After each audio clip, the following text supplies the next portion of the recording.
Today on Thrive Loud with Lou Diamond. So the latest numbers show that generally about 2 out of 3 women in the U.S. will experience impostor syndrome at some point each year in their careers, whereas that number for men is far lower than that. You're looking at typically about 20% or less.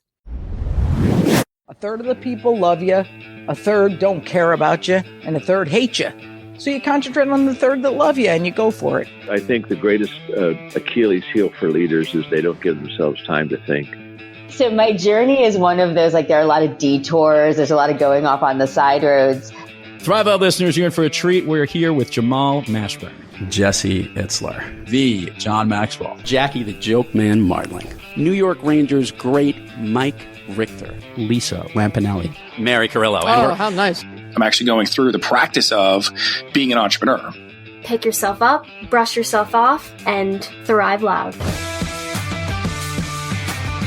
Get ready to thrive loud with Lou Diamond. I love it. Welcome, everyone, to another episode of Thrive Loud with Lou Diamond, connecting you to the most inspiring and amazing people that are thriving each and every day. I'm your host, Lou Diamond. Today on Thrive Loud, we have a sought-after, engaging, and expert speaker and leader. With more than 2 decades of media training and experience, her experience in front of the camera and class combined with business expertise sparks inspiration and action. She is the founder and CEO of Wet Cement, empowering women by creating gender equity programs, building inspirational career development workshops through her Fearless in 5 career-enhancing video series, and she rocks the stage as a global keynote speaker. Thrive Loud listeners, please welcome Jennifer Willey. Jennifer, how are you today? I am wonderful. Thank you so much for having me. I am so excited to have you here. Jennifer rocks, by the way, Thrive Loud listeners. She is part of the NSA New York City chapter. I've gotten to get her to know her from there. She's got an energy about her, a level of class, and a really cool business that she's working on right now. So, and that's kind of where I want our listeners to hear more from you. Jennifer, can you talk a little bit about what you did before you got into doing Wet Cement, so our listeners can understand a little of that tradition, and then we'll bleed into how you're empowering women everywhere with your programs. Sure. And thank you for asking. It has definitely been an interesting journey, which brought me to where I am today. I've spent about the last 20 years in the business world working for innovative companies focused in both tech and media. And in all of those different roles that I had taken on, really focused in sales, strategy, and marketing, what I found was that my passion project was helping to advance women in business. And so either through a number of those companies like AOL and WebMD, or through associations where I was on the board of the Alliance for Women in Media, I would take those hours, which was supposed to be my free time and time to relax or possibly talk to my husband once the kids were asleep. And I'd find that I was spending all of that free time working on trying to help advance women at work. And whether it was creating events and panels or programming or trainings and workshops, this was what I just absolutely loved to do and found so much pride and joy that I was getting from it. And so I finally got to the point where I said, what if I took all of the energy and the time that I'm putting into disrupting digital marketing and technology and put it towards a mission, something that I could be so proud of and potentially even leave a legacy for my boys and the next generation of our family, that is something that could truly make a difference in the world. So it was about a year ago that I started Wet Cement with the intention of helping people make their mark. And our gender equality practice, Advanced Women at Work, that's really focused on helping to support and empower the women out there, whether they're just graduating from college or they are trying to reinvent themselves as they get into their 50s and finding that they may not be able to get those jobs like they used to, as well as helping those men become what I like to call modern male leaders, because as you probably know, it's not easy navigating in this Me Too world that we live in. No, very true and very challenging. I want to ask the basic question here, the significance of wet cement. Sure. So when I was thinking about what it is that I wanted us to focus on as a company through speaking, training, and coaching, it really was about thinking about that moment of when people can make an impression at a critical window of time. So we all have those things, whether it's that first impression or if there's an opportunity and a window where you can make a change and iterate or evolve. And in my head, I just kept thinking, well, it's very similar to actual wet cement, where you've got a chance and you can make that one impression and we can help you do it. I like that. Jennifer, I'm interested in hearing, let's get tactical. There are a lot of issues on both sides of this gender equity. I find this a perfect description since you're about gender equity programs. On both sides of it, I want to hear, at least right now, you mentioned something really interesting, men dealing with the challenges of a Me Too world. What are some of the most obvious or the most visible problems that you see from the male side of the equation? And then we'll spin this around to the other side. I want to hear your viewpoint from what you're seeing men go through in today's business environment. Sure. Well, I'm actually going to start with a story which is part of what fueled this whole passion project of helping to advance women for me. And that moment where I really saw that there was such a difference between how men and women approached the workplace. And that was about a decade ago. I was at AOL and I had the opportunity to find my next adventure within the company based on a business development deal that was done. And so I had the support of the CEO and the president and my boss to say, figure out what's going to come next for you here in the organization. And it got down to 2 different jobs. And I was really struggling with which one it was that I wanted to take. And so I sat down with my boss, fantastic guy. He's now president of Clear Channel, actually. And he said, so which one are you going to go for? And I said, well, this one job, we'll call job A, is interesting. It's in an exciting new area, but it would be a little bit of a step down. I know I could do really well at it and have a lot of fun with it. And financially, I'd actually be in the same place. The other job, job B, seems like it's going to be a lot more work, but really exciting. And it will challenge me and I'll grow as a person. And it will expand my horizons of what it is that I can do in the future. And he said, so which one are you going for? Job B? And I said, well, no, I'm not even going to decide. I'm not even going to officially throw my hat in the ring for that one. And I'll just go for job A. And he almost fell off his chair. And he said, I don't even understand what you're saying. Why? I said, well, job B, I'm only 70% qualified for that job. And so I'll let somebody else who's totally qualified take on that role. And he looked at me and said, that is the difference between a man and a woman. Here you are sitting before me, already working in the company, perfectly situated for this role. And you are saying you're only 70%. So you're not even going to throw your hat in the ring. Like if we didn't have this conversation, I wouldn't even know that you were feeling this way. And yet at the same time, if you were a man, you'd be saying, oh, well, I'm 30% qualified for that job. So once I get into it, I'll make up the difference. I'll learn that extra 70%. And it was the first time that I realized how differently men and women approach risk and self-advocacy.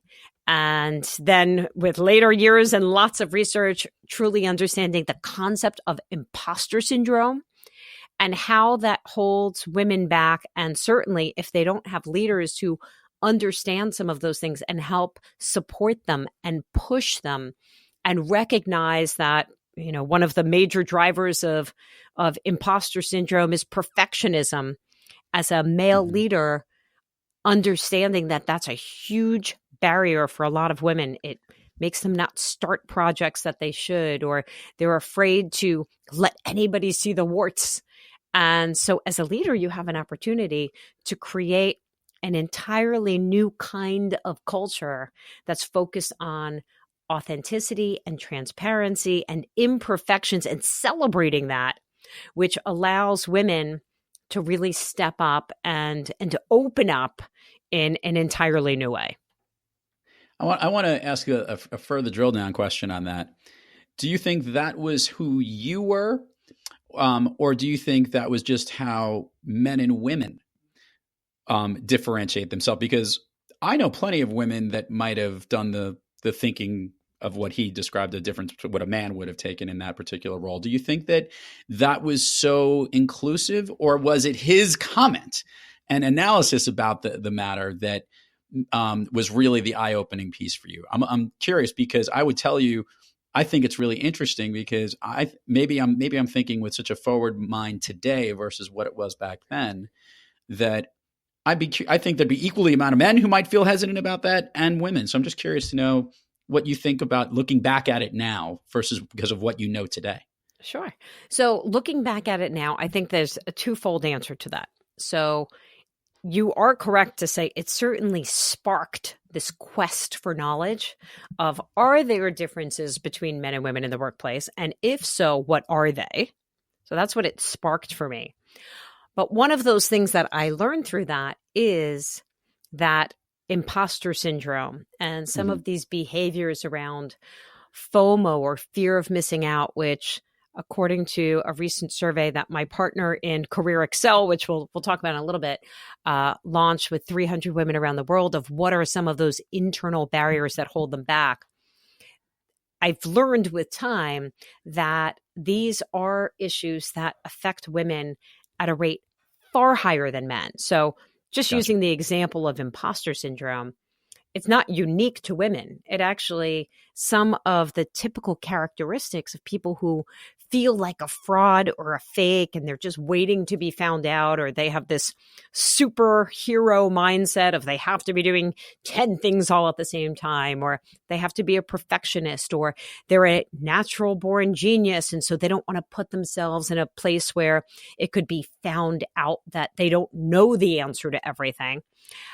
So those are some of the traits of someone with that imposter syndrome mindset. It typically tends to manifest in a few different areas. So one, certainly at the university, whether you are a student in a very rigorous university or a professor.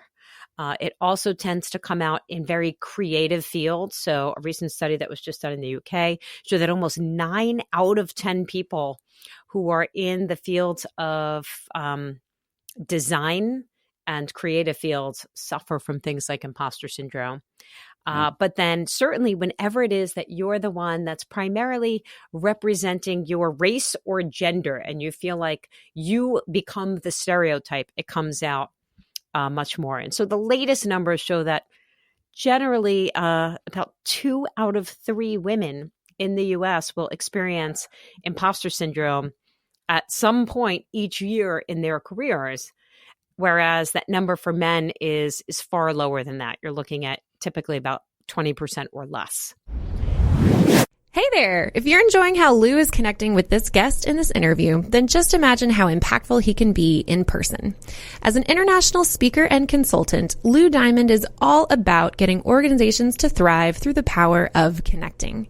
To learn more about how you can hire Lou to speak at your company, your conference, or your next event, head on over to loudiamond.net and click the Book Lou button to learn more. He'll truly get everyone to thrive loud. All right, let's get back to the show. It's fascinating. I think it's great that you're drilling down into that component. And I also think it's good because I think this is going to be a good segue here, which is I'm assuming that one of your programs, Fearless in 5, or other workshops you're going through, helps to address the imposter syndrome. I want to understand from you how you help people through that. I am so glad you asked the question because I think it's really critical for people to understand how do they identify those behaviors in themselves, and then what are the strategies and techniques that they could deploy to help them get over it or deal with it, as well as if they are a manager, how do they identify those attributes in the people on their team? Again, regardless of their sex. So if you are a female leader with women on your team, or let's say you're a female leader with almost a full female team with only one guy, he might be the one feeling imposter syndrome at the time. But helping people understand, what does that look like? And then what do you do about it so that you can start the process of self-coaching when you start to see some of those limiting beliefs come up to say, oh, I couldn't do that because of X, Y, and Z. There's a trigger that helps you to say, whoa, stop, slow down, and let's take a look at whether that trigger or that belief is based on fact, or is this just a story that I'm telling myself? Right. And confidence is a huge part of that, and helping people not only understand and recognize imposter syndrome and what you can do about it, but helping them build their own confidence through specific steps and actions that you could take, as well as building the confidence of their team, are really critical ways to help start to shift some of this and allow women, and again, many times anyone who's dealing with imposter syndrome, to start to achieve their potential. You know, I work with a lot of top sales teams and leadership groups, and I always use the expression, the limiting beliefs that you hear around the fears that people have. Imposter syndrome, the people are going to find me out. That's a limiting belief. And obviously that's what's behind that, rooted in the fear. I would always say the limiting beliefs are the lies we tell ourselves because it's embedded in a fear that's true. And that fear being, I'm afraid of being found out. So these things that we'll tell ourselves are really what those limiting beliefs are. Are they really true? Or are they really just because that's embedded so much in a fear that we have to move through out of that fear into courage? And I think it's fun. It's a fun. I could talk about this all day. So I'm always intrigued by this. Although I will say this, I want to play a little bit of a caveat. I think that I think we're getting to a point now today, because of people like yourself and because of thought leaders out there that are addressing this, that I think that all fears are gender neutral. I think it's just a matter of how we step into them. But knowing how to move through them is something we could all work together through great communication. And that's we need the each other to understand, what is a man thinking about this issue? What is a woman's perspective about this? And why are they different? Having just that conversation alone and bringing it up actually makes a fear less daunting. Do you agree with that? You're right. It's a huge step in the right direction. Even just recognizing the fact that we do come from different places and we approach not only problems and solutions differently, but communication so differently. And to your point, this is one factor of so many that can create this divide between genders in the workplace. Actually, in our Fearless in 5, what we're always focusing on, those 5 fearless factors are confidence first and foremost. Right. It's a lot of alliteration, which is alliteration in of itself.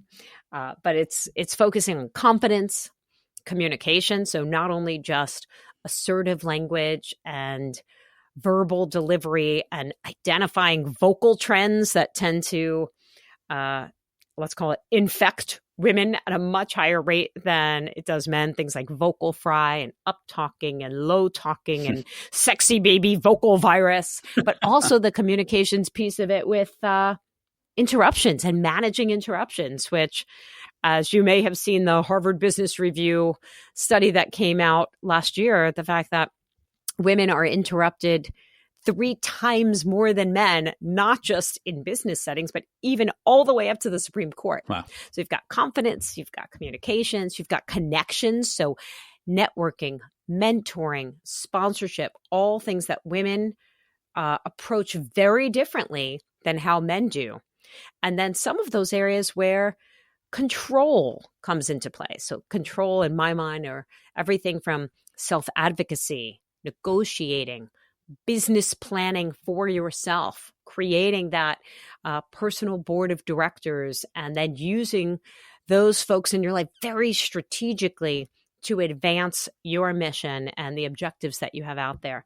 And then the last piece of it is the courage to identify that FOMO and trying to have it all is something that is on the minds of nearly every woman that's out there, especially the working moms who feel like they are being torn in so many different directions. They don't necessarily have balance, which leads to a lot of depression and anxiety. And so looking at some of those things, those are all of just the factors that I'll say women do have control over. And that, again, if male leaders understand, they can help better support, manage, empower, coach. But then you've got all of those other factors related to gender equality in the workplace that are external to the woman. So everything from the culture, leadership, HR, benefits, there's so many other pieces to it that it really is. I always like to say, I look at gender equality as this very complex mathematical equation where you cannot solve the problem by just looking at one variable or two variables. There, you have to address all of them. I want to ask this question, Jennifer, as it relates to you running Wet Cement. Obviously, you came from one world, moved over and did this. As a leader of this company, how does that feel each morning, each day, each project you work on? I guess what I want to ask you is what gets you most excited and most optimistic, and what is the stress that keeps you up at night? So what gets me most excited and optimistic is twofold. Certainly the ability to identify the real low-hanging fruit of working with organizations that want to make a difference and they need some help. They just don't know where to turn, or they don't have the resources to do it. I mean, that's a big part of why I started it, was that, oh my gosh, it's 1 o'clock in the morning. I'm exhausted, but we have this big women's event that's coming up. And I, in my spare time, have to figure out what are the best practices and researching and coordination. So the ability to be able to hold somebody's hand, make it easier for an organization to say, we value gender equality, we value empowering the women in our organization and helping the men. And we don't just have to fly by the seat of our pants to try and figure it out. And then working with amazing people that have the best of intentions and want to make a difference is so exciting. On the flip side of that, the other thing that's so exciting is that as I am growing the Wet Cement team, and I have some incredible women on my team, we're not against men at all. However, a big mission for Wet Cement is to be able to empower really talented women who have, I'll call it, diverse dreams and diverse priorities, to be able to put that to use in whatever time works for them. Got it. So flexibility. I have an incredible woman on the team who, former global brand manager, and just said for gaming, and just said, this is not working for my family. And she struggled for a while of, gosh, how do I take the skills that I have and put it to use in some way that's really meaningful, that doesn't require me moving to San Francisco where all the rest of the gaming companies are. Right. I have another woman on the team who is incredibly talented, comes from the ad agency world. She led major teams, business development, but she's also written an incredible book and wants to be able to devote some of her time to getting this book published, but still wants to do something where she can make a real difference in the world and, again, put her skills to use. So that to me is just a dream come true. Jennifer, I ask most guests on this program, when you have trouble thriving, who or what practice do you seek to get yourself back on the thriving track? I realize I have two sides to the answer for that one. So there's two things that I do on a regular basis. One is I am a part of what we call the collective, and it is 4 women who are all entrepreneurs with similar mission-based companies. And what we do is we connect every week for 1 hour, and we talk about a few different things. What are we celebrating? What's keeping us up at night? What do we want to be held accountable for? And where is it that we need help? Being a part of that has been such a sense of support and help when I do get stuck or I'm feeling down. Nothing picks me up like that call. And it's one of those things in life that I'll say, oh gosh, I don't have time for that this week. I've got all these things on my plate. How am I going to fit that in? I really should just cancel it. And then I get off that call and I am just so grateful for the time and how it changes my perspective. The other thing that I do is I take my own medicine, which is I am a very big believer that peer mentorships can be career changing. And so I have a number of peer mentors where we schedule one-on-one calls, usually on a once a month basis. And we set a timer for 1 hour. Each person gets a half an hour of that call to talk through specifically one thing that is keeping you up at night or bringing you down or where you need some help thinking through a new solution. And I'm a very big believer that your peer mentors need to be a combination of men and women. And it should be balanced inside and outside of your organization. And so I have been very lucky. I have 2 peer mentors that have been with me for years now, and from very different worlds inside the industry and out. I have one who's head of strategy at Walmart. I have another one who's head of sales at a digital health company. But it's really valuable. And again, you walk away from that and it's better than any therapy session or massage spa visit you could have, because it's really about giving to each other and helping the other person get to the next place they need to go. Let's do the admin part of the show here, Jennifer, so we can tap into it. Share with the listeners all the places people can learn more about you, Wet Cement, anything you got going on, all the social links and everything. We're going to put it in the show notes, but it always comes best when they hear it from you. Sure. First and foremost, you could always come visit us at Wet Cement, which is wet-cement.com. And that focuses on both the business and leadership sides of what we do, as well as the gender equality pieces of it. But our gender equality practice specifically is Advance Women at Work. And you can get that at advancewomenatwork.com. And when it comes to social, you can find us at Wet Cement Consulting. On Twitter, it's at @wet_cement. And on LinkedIn, please come find me. My name is Jennifer Willey, and connect right into me directly. I like it. We will put all the links and we will make sure everyone knows where to go, and they will be all on their game. And all our listeners are pretty good because they actually do follow up. You'd be surprised. Be prepared. It's going to happen. So Jennifer, I've got 3 more questions here. One, I want to go back, looking forward as it relates. If we could hit the fast forward button, and time in business is just moving at a pace that no one can truly understand, and obviously, it would be great if the gender equality issues also moved in that direction. Do you see us getting to a place where it isn't a topic, if you would, or more notably, it's how we all work well together versus how the genders work well together? Oh, 100%. I am the biggest believer in meritocracies, and that it should be the best person for the job. I'm also a huge believer that we all bring very different strengths and viewpoints and masculine and feminine energies, regardless of your gender, to the table. And the more we just get to a point where we are people, and people who bring different strengths and talents to the table, that to me is a dream come true. I like it. Now I get to have some fun with you. Uh-oh. 2 more questions for you, Jennifer. First of all, what is your all-time favorite movie?